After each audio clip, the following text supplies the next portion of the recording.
In this video, we'll show you how to disassemble and shorten a vertical blinds track step by step. First, loosen the screws and remove the motor. Next, release this clip.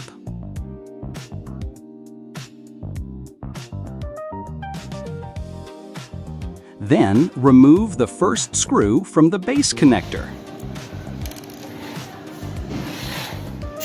Next, loosen the tail side cover screws and take out the belt.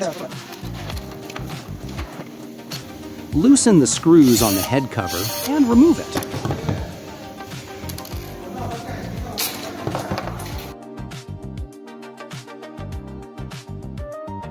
Back to the belt, take off the fixing clip. And take all the parts out of the track. Now, cut the track to your desired length.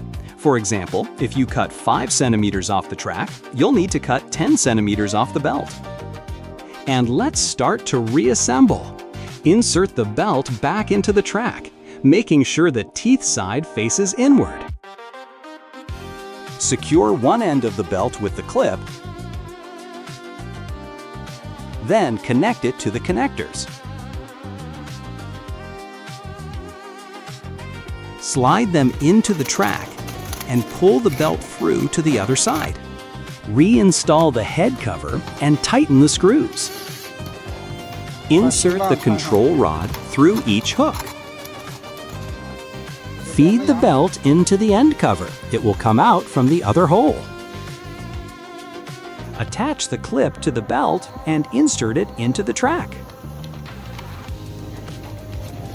Make sure the control rod can properly rotate all the hooks and adjust the hooks to be vertical to the track.